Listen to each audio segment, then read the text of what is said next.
नमस्कार दोस्तों, आपने ट्यून किया है रेडियो मधुबन को 90.4 एफएम में। सफ़र कार्यक्रम में आप सभी का स्वागत है और बहुत ही प्यारा सा गीत आप सुन रहे थे।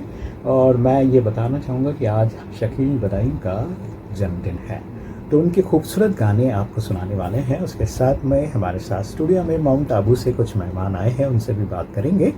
नमस्कार, आपका नाम क्या है? नमस्कार, मैं इनर व्हील क्लब से पास प्रेसिडेंट मधु गुप्ता। हमारे बीच में आज झारखंड से आई हुई आदिवासी महिला जसंता जी आई हुई हैं जी। उन्हों का जंगल पे विशेष कार्यक्रम चलता है। बहुत अच्छी बड़ी कवयित्री हैं। उन्होंने इस मिशन पर बहुत बड़ी काम किया है जी। इनका विश्व स्तर लेवल पर जी फ्रांस, जर्मनी, अमेरिका में इनकी कविताएं बहुत प्रसिद्ध हैं जी जी। आप कविताएं लिखती हैं, इनकी 3 कविताएं 3 किताबें पब्लिश हुई हैं। और मैं ये कहना चाहूंगी कि हमारे छोटे छोटे गांवों से जो बच्चियों को लाया जाता है किडनैप कर और उनको ब्रूथल पे बिठाया जाता है और फिर उन पे इतने अत्याचार होते हैं कि हम उनकी वेदना सह नहीं सकते। बिल्कुल। तो मैं ये कहना चाहूंगी, हाल ही में अभी सुप्रीम कोर्ट का फैसला आया है कि ब्रूथल इनलीगल है और सुनील शेट्टी जी ने भी 135 लड़कियों को रेस्क्यू करवाया है जी। तो मैं सभी बहनों से ये प्रार्थना करना चाहूंगी कि इस मिशन को कामयाब करने के लिए आगे आइए, एकजुट होइए और सफल बनाइए। बस मैं अपनी वाणी को विराम देती हूँ। मैं जसंता जी से आग्रह करती हूँ कि 2 शब्द अपनी सुनाएंगे। धन्यवाद। मधु जी, बहुत बहुत धन्यवाद, शुक्रिया अपने बारे में बताने के लिए और जो मिशन के बारे में आपने बात किया उसके लिए बहुत सारी शुभकामनाएं और मंगल कामनाएं करते हैं। आइए दोस्तों, यहाँ पर लेते हैं एक छोटा सा ब्रेक और शकील बदायूं का जन्मदिन है तो उनके कुछ खूबसूरत गाने आपके लिए सुनाएंगे अभी। तो लीजिए एक बहुत ही खूबसूरत गाना आप सबके लिए, सुनते रहो, मुस्कुराते रहो।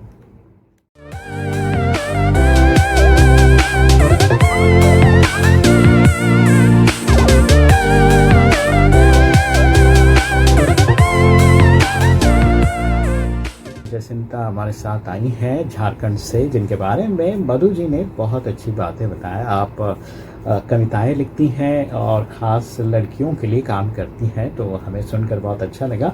जसंता, बहुत बहुत स्वागत है आज के इस प्रोग्राम में। कैसे हैं आप?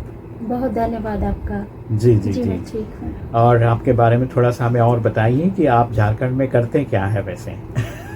मैं स्वतंत्र रूप से पत्रकारिता भी करती हूँ और अच्छा। गांव में आदिवासी लड़कियों के बीच में उनकी शिक्षा को लेके काम करती हूँ और मैं कविताएं लिखती हूँ और मैं देश और दुनिया में तो मैं अपनी कविताओं के लिए जानी जाती हूँ। और ये कविताएं खासकर आदिवासी इलाके में आदिवासियों का जो जल जंगल जमीन को लेकर संघर्ष है और इस धरती पर इंसान की गरिमा, एक गरिमापूर्ण जीवन के लिए जो उनका संघर्ष है, अपने अस्तित्व के लिए संघर्ष है, उनकी जो पीड़ा है, संघर्ष है, मैं उनको कविताओं में पिरोकर उसमें बयां करते हैं, कोशिश कर रही हूँ।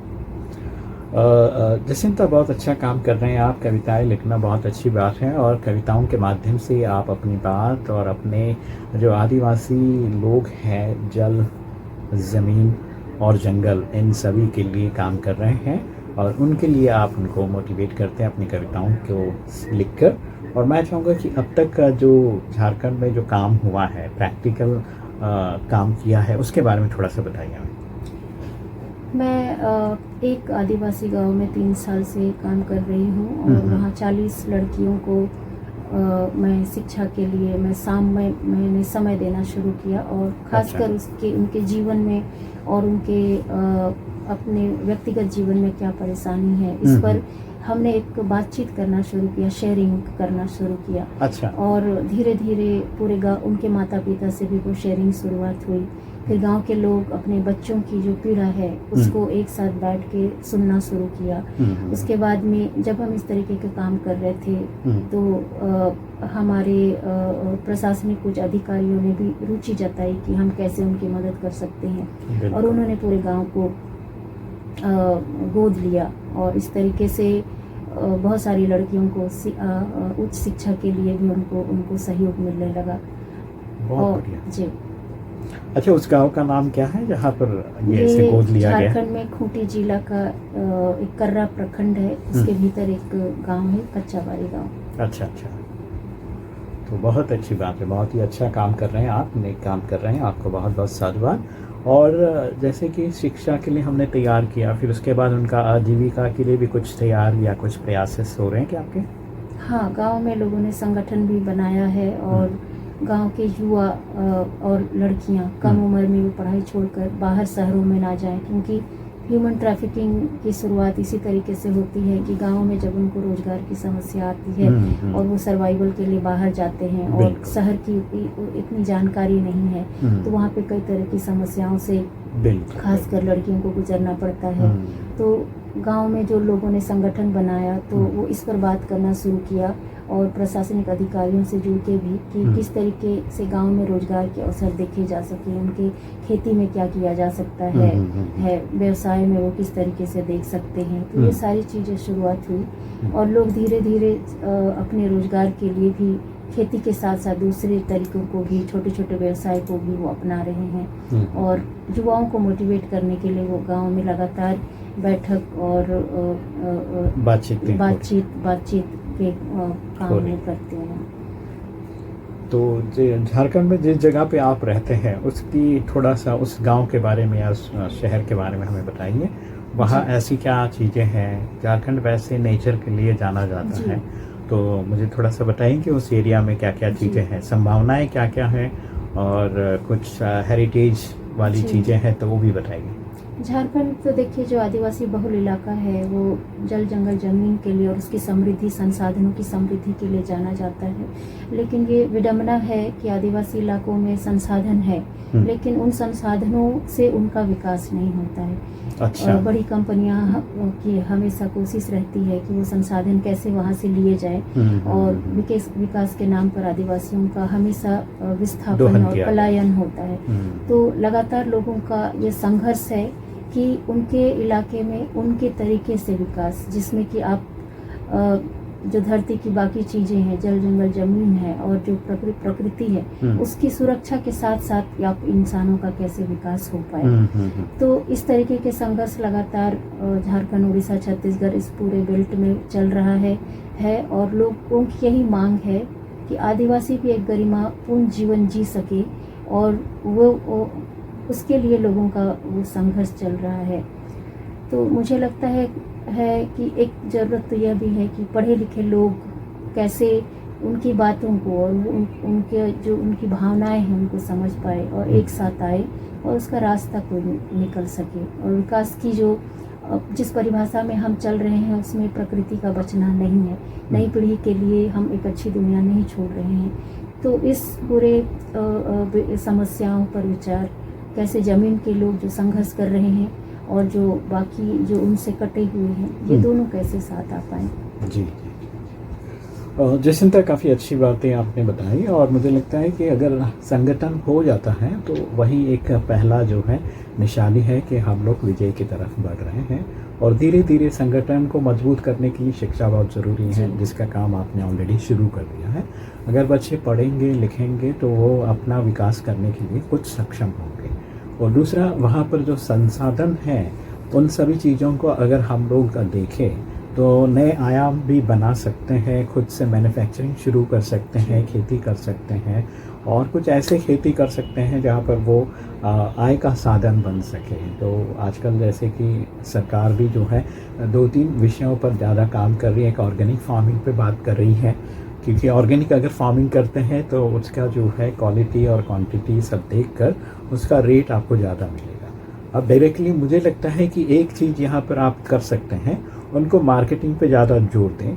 अगर आप समझो, एक एग्जांपल के तौर पे मैं अगर कहूँ, अगर धान की खेती लगाते हैं, आपके पास 10 बोरी हो जाते हैं, लेकिन 10 बोरी को मार्केट में डायरेक्टली बेचने से किसान को उतना फ़ायदा नहीं होगा। लेकिन वो 10 बोरी जो है उनका जो है अच्छी तरह से क्लीन करके उसका छिलका विलका निकाल के किलो के हिसाब से पैकिंग में अगर बना के वो बेचेगा तो वो चीज़ें उसके लिए ज़्यादा बेनिफिट देगा। और ये टाइप की मार्केटिंग जो है वहाँ पर आप अगर संगठन बना रहे हैं तो उसका एक मार्केटिंग पहलू भी बनाइए, एक छोटा सा काउंटर बनाइए जिसमें किसानों को और किसान से जो बच्चे हैं उनके उन सभी को ये चीज़ें ज़रूर बताइए आप। उससे क्या होगा, एक छोटा सा यूनिट ही लगेगा आपको और वो यूनिट सिर्फ पैकिंग का काम करेगा और वो सारा माल जो है अच्छे दामों पे चला जाएगा। अगर हम 100 किलो 2000 में बेच रहे हैं लेकिन 1 किलो का दाम अगर 50-60 रुपया है तो आपको उस हिसाब से जो है, अगर आप 60 रुपये किलो मार्केट में मिल रहा है आप 50 में भी बेचेंगे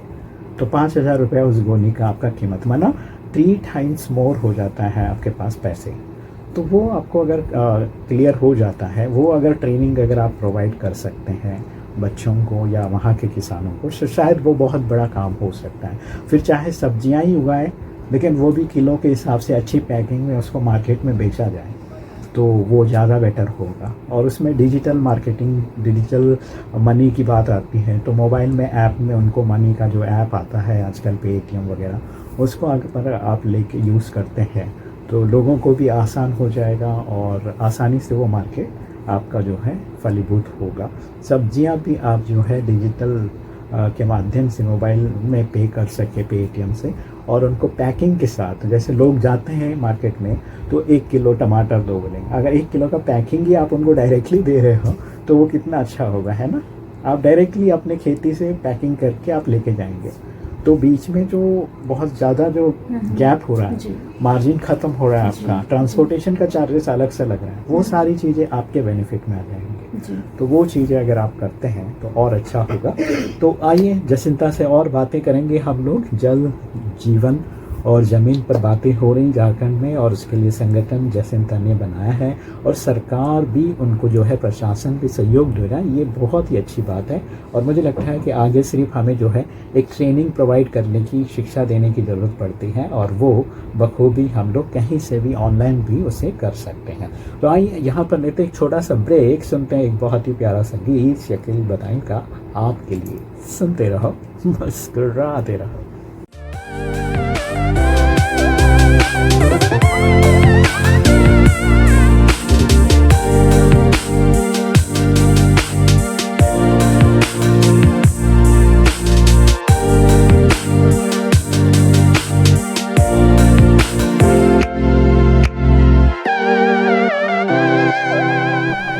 नमस्कार, आप सुन रहे रेडियो मधुबन 90.4 FM। सफ़र इस कार्यक्रम में आप सभी का बहुत बहुत स्वागत है और जल, ज़मीन और जीवन पर बातें हो रही हैं।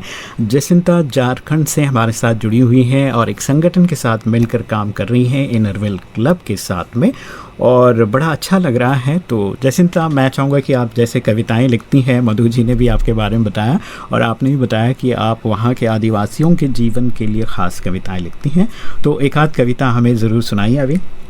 मैं एक छोटी सी कविता आपको सुनाती हूँ, उसका जी नाम जी है जी जी पहाड़ों के लिए। क्या बात है, पहाड़ों के लिए ज़रूर सुनाइए। थोड़े से पैसे के लिए जो अपना ईमान बेचते हैं, थोड़े से पैसे के लिए जो अपना ईमान बेचते हैं, वे क्या समझेंगे पहाड़ों के लिए कुछ लोग क्यों अपनी जान देते हैं। क्या बात है, बहुत सुंदर, बहुत सुंदर। तो मैं पहली बार माउंट आबू आई हूँ और यहाँ मेरी मुलाकात इनरव्हील क्लब की महिलाओं से हुआ है और इस संस्था की कई महिलाएं आदिवासी लड़कियों के लिए भी काम कर रही हैं, उनकी शिक्षा के लिए भी। तो उन्होंने यहाँ पे कविता का कार्यक्रम रखा और आज मेरी भी मुलाकात कई आदिवासी लड़कियों से उनके छात्रावासों में हुई और उनके जीवन को भी जानने समझने का मौका मिला। तो मैं झारखंड की लड़कियों गांव के साथ जो काम कर रही हूँ और मेरे जीवन का जो संघर्ष रहा है और ये सारी चीज़ें मैं उनके साथ साझा कर पाई और उनकी भी समस्याओं को मैं सुन पाई। और इंसान के तौर पे मुझे लगता है जाति, धर्म और सरहद के पार हम सब एक हैं। इसलिए मैं जब उनसे बात कर रही थी तो मुझे महसूस हो रहा था कि उनका संघर्ष मेरा संघर्ष है और हमारे इलाकों में जो आदिवासी संघर्ष कर रहे हैं उस संघर्ष से लोग काफ़ी अपने को जुड़ा हुआ महसूस कर रहे थे। और माउंट आबू को जिस तरीके से यहाँ के सामाजिक कार्यकर्ता डॉक्टर अरुण शर्मा जी ने सुप्रीम कोर्ट में भी जाकर उसको इको सेंसिटिव जोन घोषित किया है। हमारे इलाकों में भी 30 सालों से लोग लड़ रहे हैं नेतरहाट के जंगल को, पहाड़ को इको सेंसिटिव जोन घोषित करके वहाँ पे उसको बचाने की कोशिश जो कर रहे हैं। तो ये संघर्ष हमारा काफ़ी एक सा है और इसलिए माउंट आबू के लोग काफ़ी जुड़ा हुआ महसूस कर रहे थे और वहाँ के लोगों को सुनना और अपना संघर्ष, हमारे इलाके के संघर्ष को उनको साझा करना अच्छा होता है। अच्छा, तो 1-2-4 लाइनें और बताइए आप कविता की। जी। जड़ों की ज़मीन, जड़ों की ज़मीन, हाँ। वे पेड़ों को बर्दाश्त नहीं करते, वे पेड़ों को बर्दाश्त नहीं करते क्योंकि उनकी जड़ें ज़मीन मांगती हैं। क्या बात है। और एक छोटी सी कविता है, क्योंकि जल्द ही विश्व आदिवासी दिवस 9 अगस्त को लोग मनाते हैं। बिल्कुल। मैं छोटी सी कविता कहना चाहती हूँ। इंतज़ार, वे हमारे सभ्य होने के इंतज़ार में हैं, वे हमारे सभ्य होने के इंतज़ार में हैं, हम उनके मनुष्य होने के। क्या बात है। चलिए, बहुत अच्छी कविता आपने पढ़ी और मुझे लगता है कि हमारे माउंट आबू से गीता जी भी हमारे साथ जुड़ी हैं। गीता जी नमस्ते, ओम शांति। नमस्ते नमस्ते, ओम शांति रमेश भाई। कैसे हैं आप? कितना आभार माने, इतना कम है कि आपने एक साथ में हमारी नेविल क्लब की सभी बहनों को काफी सारे गाँवों से जोड़ दिया है ना। और हम लोग यही कहना चाहेंगे बार बार कि जैसे जड़ों की जमीन पेड़ों को नहीं सहन कर पाती, ऐसे ही हमारे यहाँ जो छोटी बालिकाओं के साथ में जो होता है वो हम लोग नहीं सहन कर पाते हैं। और इनको लिटरेट करा जाए, उनको खूब पढ़ाया जाए, उनके पाँव पे खड़ा कर दिया जाए, यानी सेल्फ उनको इंडिपेंडेंट बनाया जाए, ऐसी मैं चाहना रखती हूँ। बहुत सुंदर आपकी भावना है और मैं चाहूँगा कि ये जल्दी से भावना पूरी हो जाए और इसमें हम कहीं उन बच्चियों को, उन लोगों को ट्रेन कर सकें यहाँ से ऑनलाइन आपके ज़रिए, तो भी हम तैयार हैं। और उन सभी को जो है मार्केटिंग की बात मैं कह रहा था, तो अगर वो अपने गांव में, अपने छोटे से ज़मीन में अगर कुछ ऐसी चीज़ें जो लोगों के काम आ जाए, ऐसी कुछ चीज़ें अगर वो उगाएं और उसको डायरेक्टली मार्केट में विद पैकिंग अगर बेचे, ना कि वो उसके पूरा जो है एक साथ इकट्ठा किसी मार्केट में होलसेलर को देने के बजाय वो खुद पैकिंग करके बेचें, तो उनको पूरा मुनाफा मिलेगा और ज़्यादा इनकम होगा कम टाइम में, तो उससे उनकी आयु भी बढ़ेगी और उनका जीवन भी सशक्त होगा। तो मैं चाहूँगा कि आप इस पे काम कीजिए। मैं पैकिंग और मैन्युफैक्चरिंग की बात जो मार्केटिंग की है उसके लिए ट्रेन में कराऊंगा। दूसरे के विचारों को जोड़ करके जी कुछ शुरू करना चाहिए। हाँ, क्योंकि शॉर्ट टाइम में वो लोग समृद्ध हो जाए और अच्छी तरह से संपन्न हो जाए, ये हमारी सोच है कि जल्दी से उनका जीवन अच्छा हो जाए, है ना। और हम जसविंदर जी के बहुत आभारी हैं बिल्कुल कि उन्होंने शॉर्ट टाइम में हमारे माउंट आबू की कई स्कूलों को विजिट किया, कई स्कूलों में जाके विजिट करके और उन्होंने बच्चियों को जो समझाया है सेल्फ डिफेंस के बारे में, एजुकेशन के बारे में, 10th के बाद में क्या पढ़ना चाहिए, तो उसके लिए मैं भी बहुत बहुत आभारी हूँ। थैंक यू गीता जी, बहुत बहुत धन्यवाद, शुक्रिया आपका कनेक्ट करने के लिए। Thank you. आप सुन रहे हैं रेडियो मधुबन 90.4 FM। चलिए, गीता जी भी हमारे साथ जुड़े हैं और आज माउंट आबू में भी बहुत सारे स्कूलों में जसिंता गई और वो मोटिवेट किया वहाँ के बच्चों को और उनकी बात, अपनी दिल की, उनके साथ शेयर किया है। तो बहुत बहुत धन्यवाद, शुक्रिया आपको, बहुत बहुत शुक्रिया। बहुत धन्यवाद, शुक्रिया। जोहार जोहार। तो दोस्तों, जसिंता जी ने अपनी कहानी हमारे साथ शेयर की है और अब आइए आगे बढ़ते हुए मैं आपको ले चलता हूँ शकील बदाई की जीवन कहानी सुनाने के लिए। आप सुन रहे हैं रेडियो मधुबन 90.4 FM। सुनते रहो, मुस्कुराते रहो।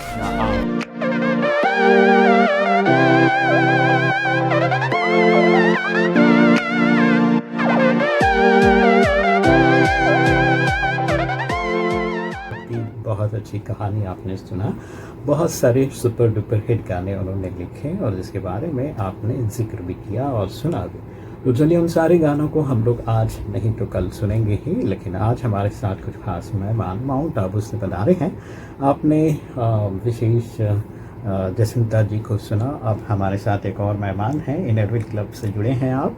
नमस्ते, क्या नाम है आपका? नमस्कार, मेरा नाम सिद्धि बंसल है। इनरविल की तरफ से मैं आप सबको नमस्कार करती हूँ। नमस्कार। जी प्रीति जी कैसे हैं आप? सिद्धि जी कैसे हैं आप? मैं बहुत बढ़िया हूँ, थैंक यू। जी जी जी, स्वागत है आपका। और मैं चाहूँगा कि आप भी थोड़ा सा अपने बारे में बताइए और इनर व्हील क्लब के बारे में भी बताइए। मेरा नाम सिद्धि है, मैं माउंट आबू की रहने वाली हूँ और इनर व्हील से 2 साल से जुड़ी हुई हूँ। अभी हाल ही में हमारी अध्यक्ष गीता अग्रवाल जी ब्रोथल को लेकर हम एक नया स्टेप उठा रहे हैं, जिसे हम चाहते हैं कि उसे बंद ना भी कर सके तो भी उसे कम कर सके, क्योंकि बंद करना तो एक बहुत बड़ा स्टेप हो जाएगा, बट कम उसे करना जरूर हम कोशिश करेंगे कि हम उसे एक अपने लिमिटेशन पे बंद कर सके, कम कर सके।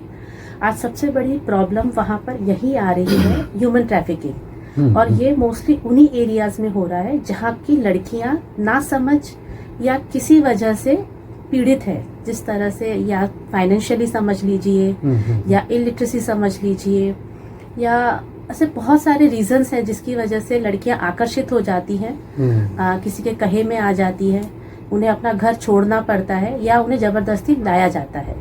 अगर हम उस एरिया में रहते हैं जहां हम इस चीज से वाकिफ हैं कि ये चीज वहां हो रही है, तो हमको पूरी कोशिश करनी चाहिए कि हम उस चीज को रोक सके।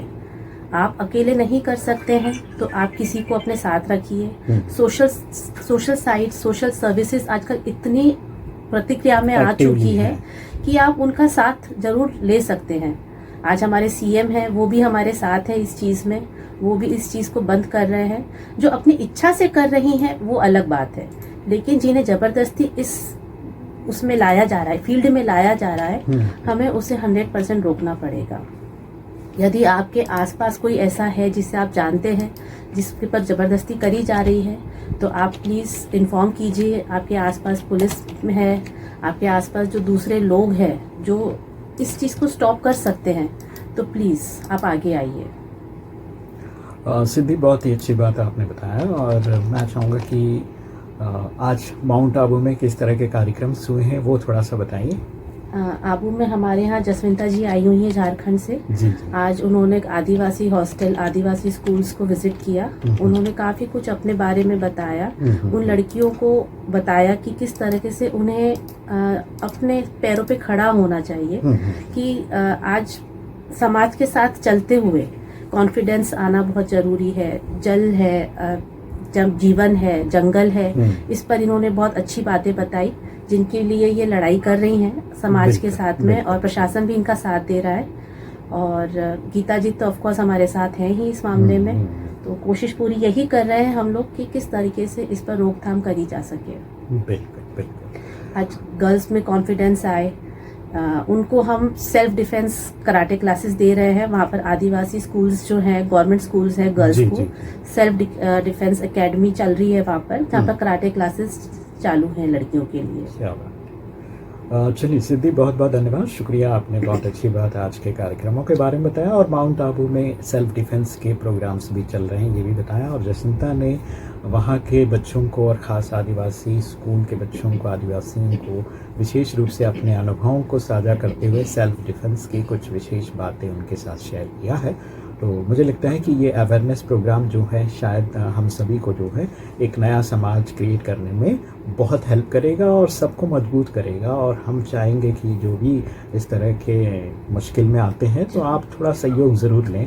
आप माउंट आबू में ही रहते हैं तो सेल्फ डिफेंस वाले जो क्लासेस चला रहे हैं गीता जी और इनर व्हील क्लब के लोग, तो उनके साथ ज़रूर जुड़े, ताकि आप सक्षम होंगे तो आप अपनी दुनिया को मजबूत बनाएंगे। आप अगर सक्षम नहीं होंगे तो आप अपनी दुनिया को भी कमजोर करेंगे। जब तक आप सक्षम नहीं होंगे तब तक आप दूसरों को भी सक्षम नहीं बना सकते। तो इसीलिए आप जुड़े इस क्लब से और अपने आप को भी सशक्त बनाएं और अपने संसार को भी मजबूत बनाएं। इन्हीं शुभकामनाओं के साथ एक बार सिद्धि, जसविंता और मधु जी को ढेर सारी शुभकामनाएं और मंगल कामनाएं। गीता जी को भी बहुत बहुत शुभकामनाएं। आप सुनाए हैं रेडियो मधुबन 90.4 FM, सुनते रहो, मुस्कुराते रहो।